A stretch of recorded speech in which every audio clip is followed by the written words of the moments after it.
Hello, this is Dr. Paul Cottrell, and I would like to do a series of videos today talking about different subjects, but this subject is dealing with the train shutdown in France right before the Olympic Games.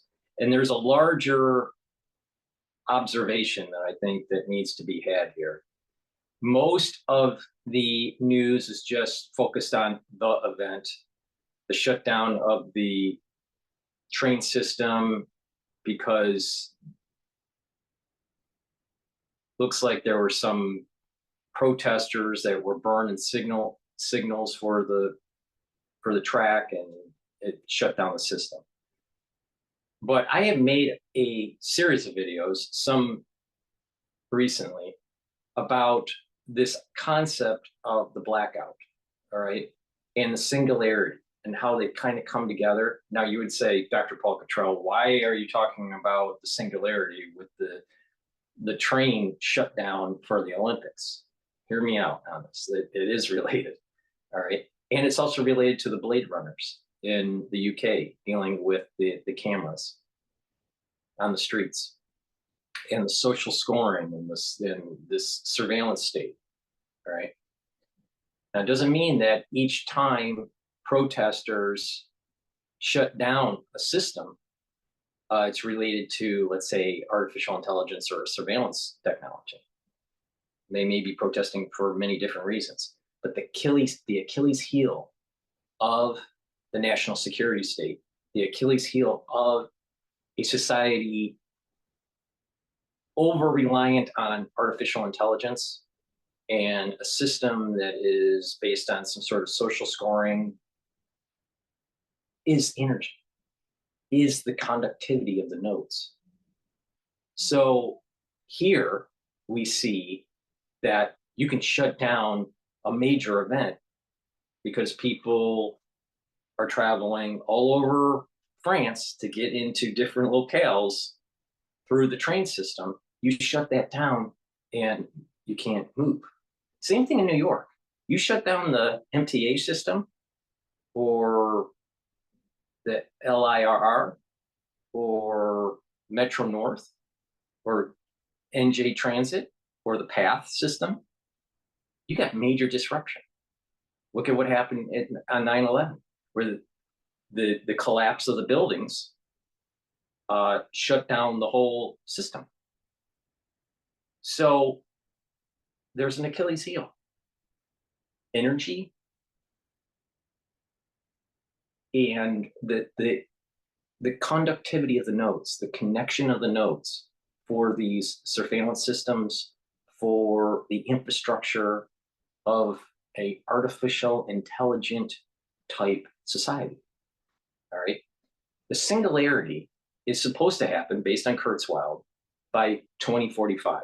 That is where you have AI and humans merging. Okay. Now, there's different interpretations of what this means, but basically it's transhumanism. So AI is becoming more biologic, and humans, biological systems, are becoming more mechanical. And they kind of merge together. Now, that doesn't mean that everyone turns into some sort of energy system and, they're uploaded to the cloud, right? But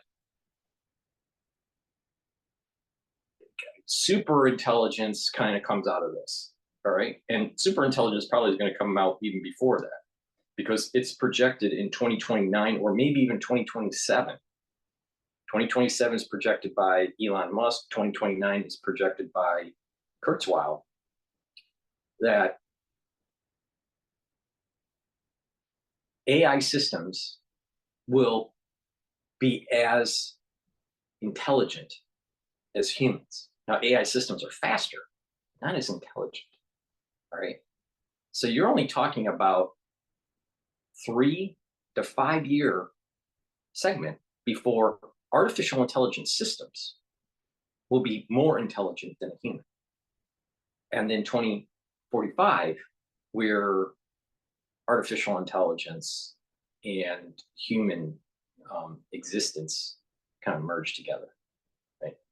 And there's this uber intelligence, super intelligence that emerges.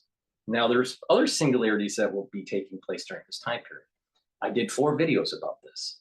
Now, there's going to be certain types of advancements in medicine where if people do these protocols, if people follow the advice of these precision longevity routines, they're custom, then people's life expectancy will radically expand. All right, I've done these videos and you can see it Gen 0, 1 through 4 explains this. This video is to kind of just show you the Achilles heel. So you have in 2045 this singularity that's projected by Kurzweil. Now, if you're a humanist, it's a danger. If you're a transhumanist, it's a utopia. Okay. I wrote a book about artificial intelligence a long time ago. All right. And my take on Kurzweil and Dr. Chu, or Ku, was it? No, Chu, Dr. Chu, and this concept of the celestial Buddha, all right, this kind of like energy Buddha that emerges out of artificial intelligence, and some other transhumanists, and then my rebuttal to that. And I described this concept of monkism. Now, I use the word monkism and against these transhumanists, because I viewed this more like Star Wars, where it was more dystopic, versus Star Trek, which is more utopic. All right. And I would explain their theory, these different doctors' theories, and then my take on it. And I use the term that the humanists, the monks, are going to try to get to the Achilles heel of the transhumanists. Kurzweil's transhumanists. All right. So, and some of that is energy. That's one of the Achilles heels is energy. So the singularity that's taking place in 2045 will create strife between the transhumanists and the monks. And the monks, because I wrote the book way before the Blade Runners in the UK were cutting down these cameras. But the idea that there's going to be a group of people within the anti-transhumanist movement, the humanists, that will try to break down systems. So there's going to be a war that takes place. Now, this war is most likely going to be very similar to, but different, similar to kind of like the IRA, where you have a war, but it is unconventional, it's guerrilla, right? And it's against the system, the transhumanists, the national security state, and the national security state, and these monks. Okay, so over time, it's going to get worse. Then there's going to be this big blackout in 2054. All right. Now, how do I get to that number? I'll do another video on that, but it's pretty spooky. And it actually involves the Beatles, all right, the band.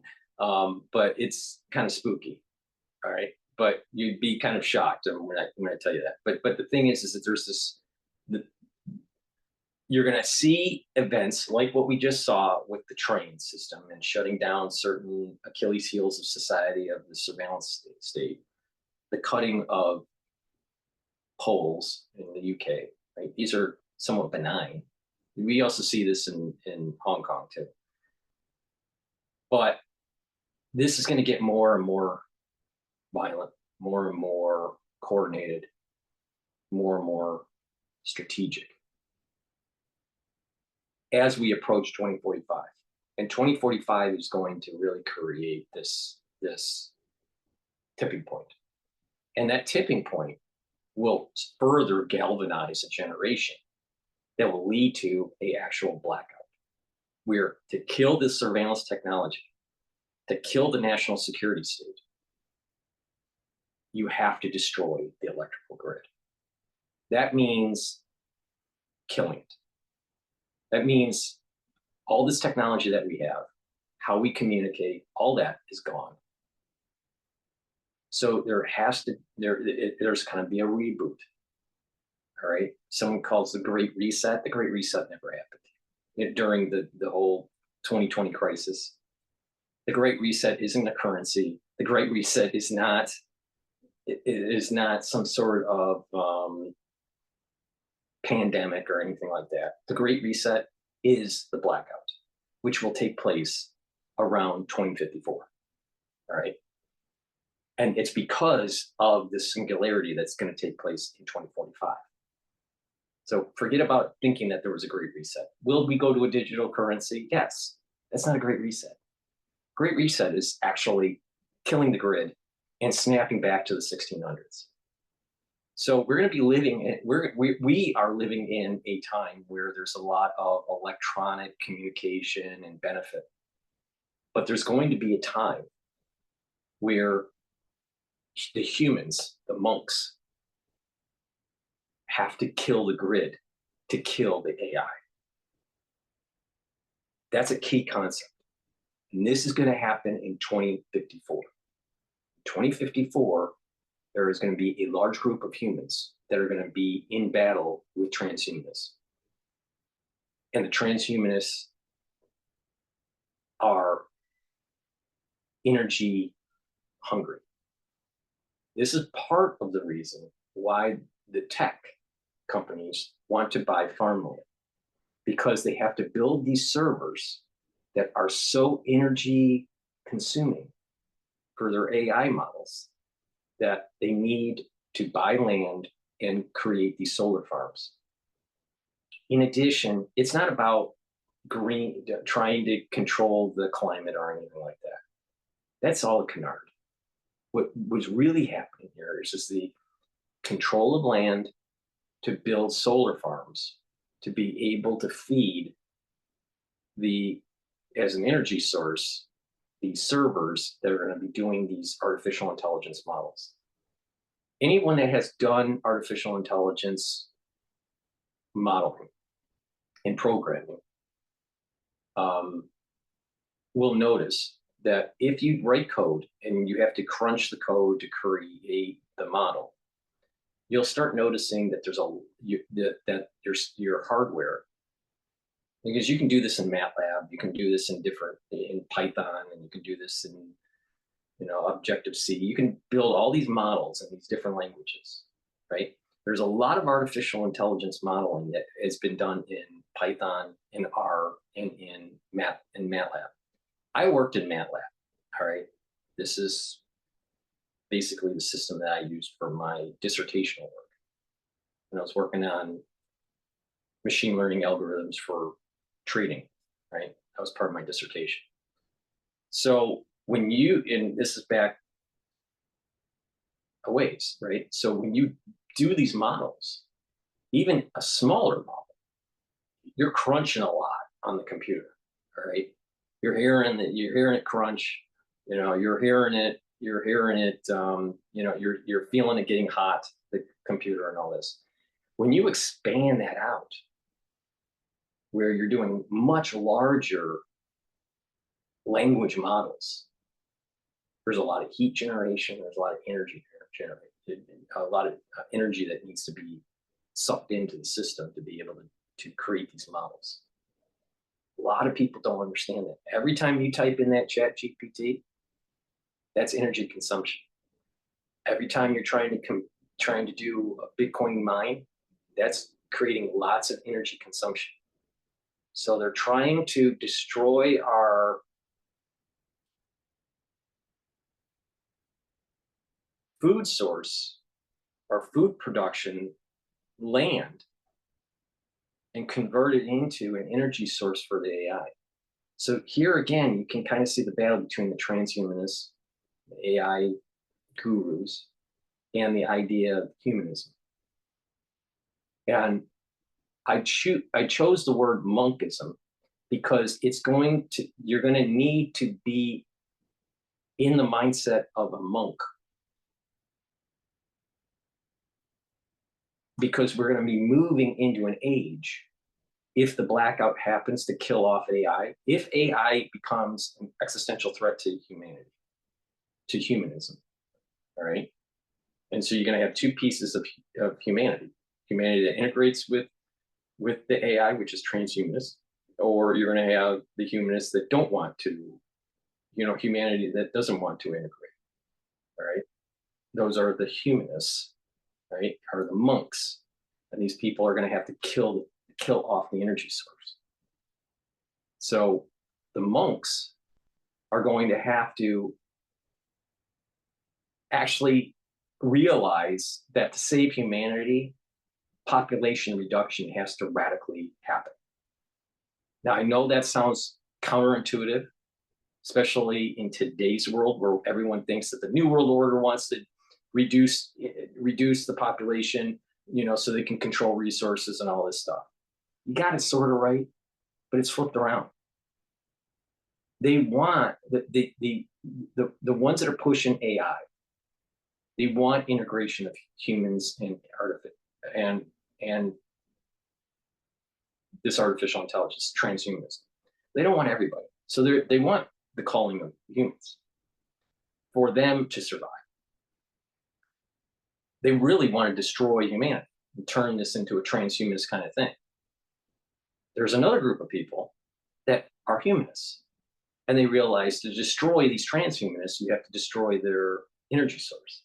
To destroy the energy source, it means that you cannot support as many people on the earth. The only reason we have the populations we have is because of the energy that we have developed over hundreds of years. This is a key point that people don't understand. Modern society is because of energy. The moment the energy is gone, modern society and the ability to sustain high population densities and high population numbers for the earth drastically goes down. We're talking about going back to about maybe 1.5 billion to 2 billion people. We're at about 8 billion around, I don't know, maybe more. That's about 6 billion people have to die. But it's going to happen either way. There's going to be death through transhumanism, or there's going to be death through humanism. And this is what the speed this up is what is going to happen in 2054. Now, the ones that survive this are going to be the ones that have these long that have this long longevity. There's two things that could happen there. Something really bad that's very Star Wars dystopic, lots of death, lots of destruction. But there's going to be this group of people that have moved on, and they're no longer in the 80-year living an 80-year life expectancy. They're living way beyond that, because there's still going to be a residualness of the information that we have. Not everything is going to be shut down. There's going to be pockets, just like how in let's say the Dark Ages, and during the plague years, you had these monasteries that had knowledge, right? You're going to have pockets of knowledge, not right, and these pockets of knowledge will slowly get out, and people will live longer lives. All right, but there's going to be mass death in the process between 2040 through this transhumanism and through this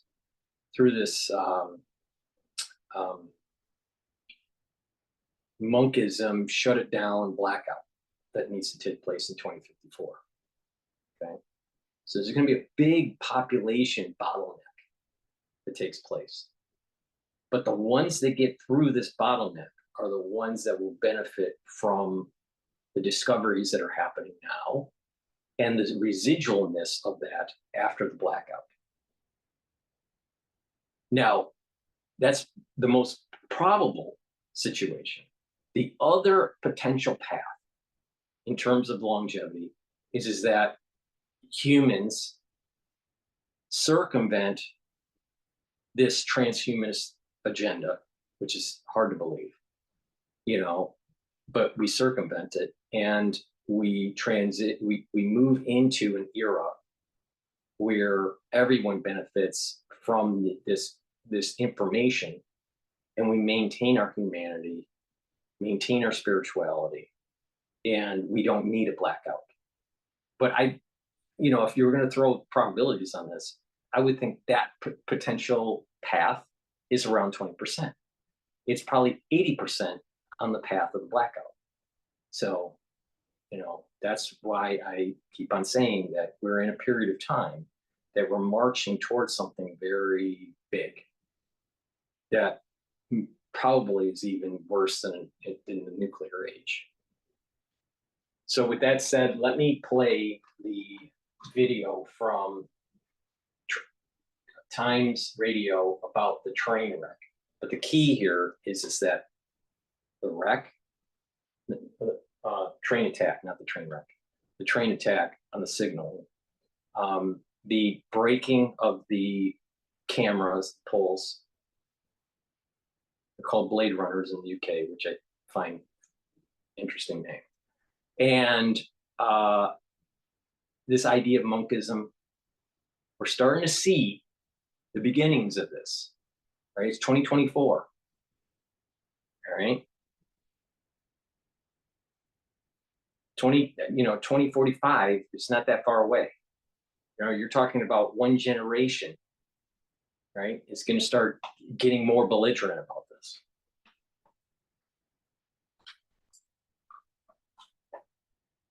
Attack. The whole security services are on edge.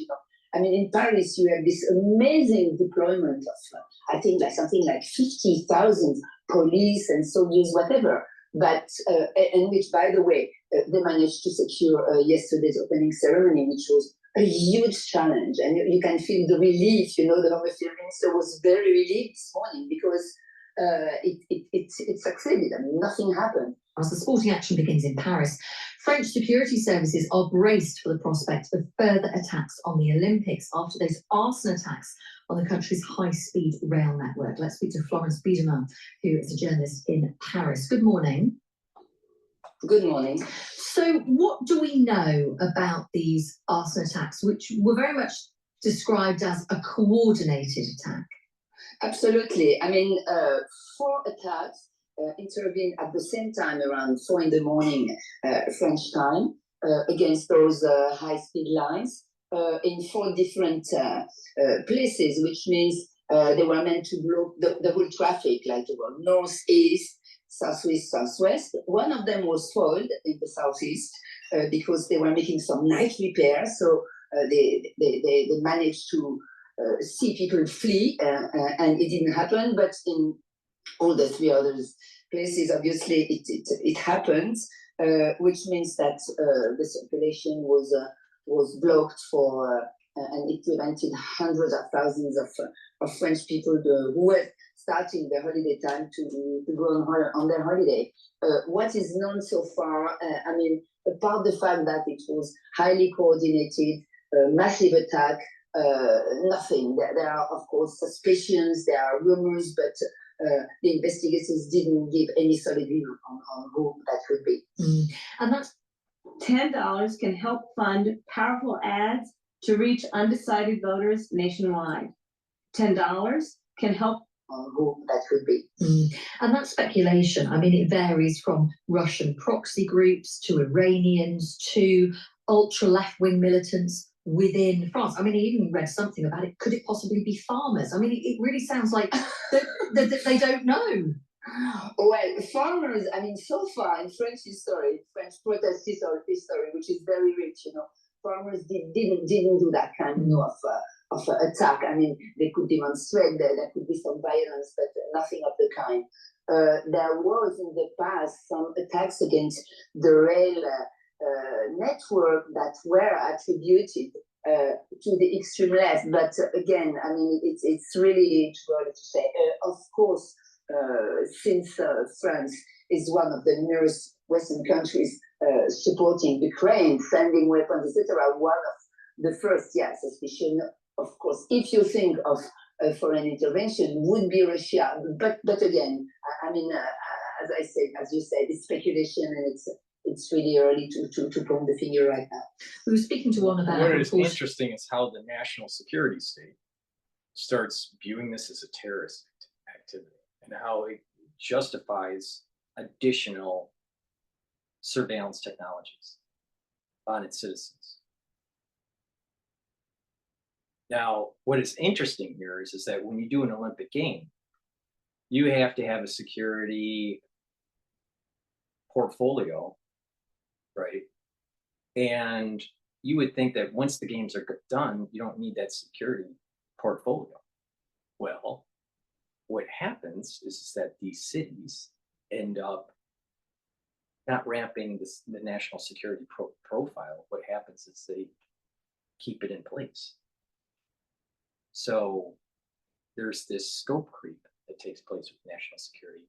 And here's the seed that starts with the monks. That monk mentality where it's like the national security state is growing and there is scope creep over time to the point where you have citizens that will fight it. You'll have people that will fight it. Right now, we're just seeing the beginnings of this, but it's going to get a lot worse by 2045, a lot worse, because it's going to be, the national security state is going to be more in your face, more belligerent, because they think that the citizens won't have any recourse. So before I continue, please make sure you subscribe to all my channels. I have 4 channels on YouTube. I have Brighteon, Bitchute, and Rumble. Please subscribe to all those channels. Please ask your social media network to follow me and share my links. And please go to my store, the-studio-reykjavik.com. You can help support my work by donating on my website. The link is in the description of this video, the-studio-reykjavik.com. You can donate through Stripe, PayPal, or buy me a coffee, or you can be a paid member on my Patreon channel. That way, you help support my work, and free videos go out to everybody. I have thousands of free videos out there. But you can also go to my store, the-studio-reykjavik.com, and get the great supplements that I have. I have a structural nano silver toothpaste. It has no fluoride in it. It is a structural nano silver that helps to whiten your teeth, freshen your breath, neutralize pathogens, improve your gum line, reduce that gum irritation, and with proper oral hygiene, you're going to reduce the chances of cardiovascular disease. People don't realize that good oral hygiene reduces cardiovascular disease and valvular disease. This is the best toothpaste that you're going to get. So go to my store, get a few tubes of this. It is a great product. So please go to the store, the-studio-reykjavik.com, and get the toothpaste. In addition, a lot of people end up getting allergies when they go outside and they're allergic to pollen. You know, we're going to be going into the cold season in September. So you want to get a couple bags of the lozenges and the drops that I have. I have elderberry lozenges at a 21 count. Very high quality. It's the structural nano silver. It will neutralize pathogens and create those secretions and help to maintain that mucosal barrier. I also have honey and lemon, which is a very popular flavor, drops in a 100 count. And I also have a blueberry drops in a 100 count. So please go to the store and get that. I have structural nano silver soaps, a different variety. This one I'm showing here is the charcoal tea tree, but go to the store and you'll be able to see a bunch of the other Soaps that I have structural nanosilver liquid. This one's the max 14, but I also have the max 35. You take a teaspoon of this a day.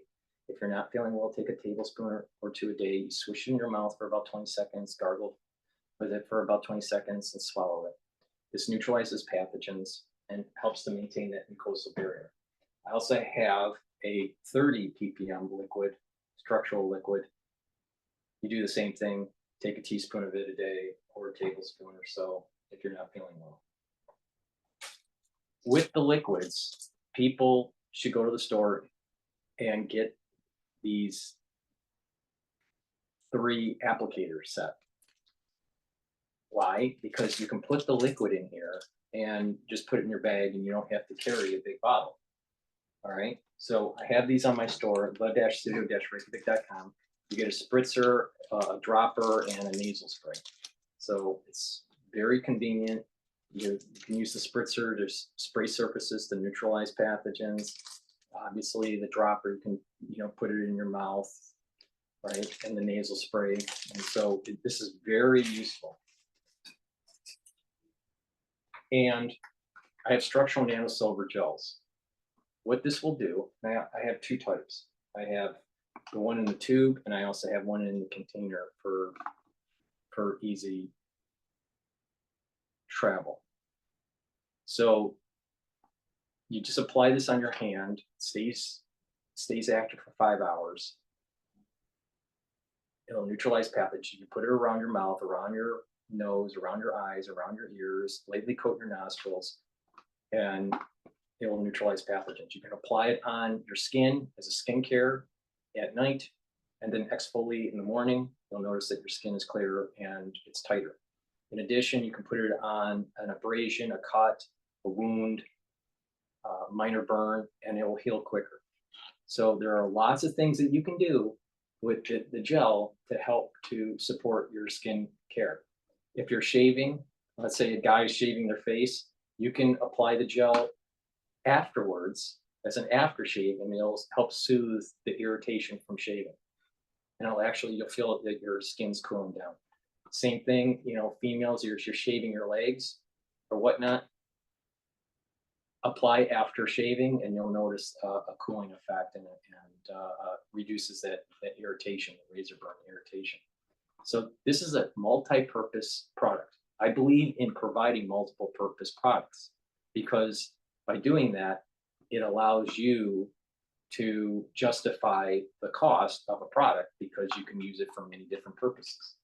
So please go to the store and get the structural nanosilver gels that I have. So with that said, I'm going to go back to the video by Times Radio. We were in Paris for the opening ceremony last night, and he was saying it was such an incredible feat that the French security services had effectively locked down Paris, obviously a huge city, so successfully ahead of the Olympic ceremony, which we'll talk about in a moment. But I guess the challenges are, how do you protect an entire rail network? How do you protect? There's going to be other vulnerable points, aren't there, across the country throughout the course of the Olympics, which there are obviously going to be concerned. The reports in the Times today, there could be further attacks coming. Absolutely. Since there was an attack, and since there was the fear of an attack, the whole security services are on edge. In Paris, you have this amazing deployment of, I think, something like 50,000 police and soldiers, whatever. But in which, by the way, they managed to. Monos make some of the best hard-sided carry-ons, and dare I say luggage in general, on the market. Recently, I gave a thorough review of 7 of the top.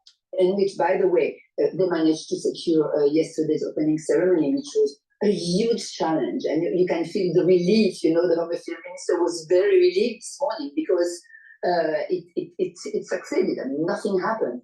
But there is this massive deployment along the Seine. You cannot have this deployment all around the country, obviously. And around the rail network, yes, they are also pretty careful. They try also to control, but no, you cannot control everything. You could control the space, the airspace. There were no planes over Paris yesterday during the opening ceremony. This you can do for a limited time to control the whole country, obviously not. But let's say the strategical places, yes, they do the maximum they can, but obviously you cannot prevent everything. Let's talk about the opening ceremony itself. I mean, so unfortunate with the weather. All right. So that I just wanted to get that idea in, that you have 2045 singularity, you have 2054 the blackout. The idea of a surveillance technology that builds out as we approach the singularity between AI and humans. Okay. But there are benefits as we move towards this 2045, where there's precision medicine for longevity that starts to take hold, right? And that there's two paths. There's going to be a path that we stop the transhumanism and we benefit from this huge gain in knowledge. Or we move towards a dystopic path where we have to kill the grid and there are going to be large die-offs because population densities in the world have been sustained because of energy. And when we kill off that grid, there's going to be a mass die-off. Now, there are going to be pockets of knowledge, and then there's going to be this bottleneck of the population. But what will happen is actually the Earth will heal. Our human systems will go through a reset, socially, economically, maybe even spiritually, and we will advance forward. Now, the longevity projections could happen on either path. You can have longevity advances with keeping the artificial intelligence and the transhumanists at bay, or you'll have a group of people that go through this bottleneck after the blackout where they live very long lives because of the information that was gained during that time period between 2029, where this big advancement is going to take place, and in medicine, and the 2045, the 2054 era. There's lots of information in advancements in medical precision medicine, right? So the advances in medicine, medical technology between 2029 and 2054. And that will carry them into that it's what I call the AI plus era. That will carry them into the AI plus era, which is 2100. So, but the question is will we take the dystopic path or will we take the more utopic path? Will it be more like Star Trek or will it be more like Star Wars? And I suspect it'll be more like Star Wars. But with that said, please go to my store, the-studio-reykjavik.com, and get the supplements that I have. Please follow my protocols. Please help support my work. You get the products, you'll slow down the aging process, you'll increase your longevity, you'll increase your vitality. It's about proper diet, proper exercise, proper supplementation, proper sleep, proper challenging your mind, proper balancing. When you do these things holistically, you're going to be able to improve your body. Thank you for listening and have a nice day.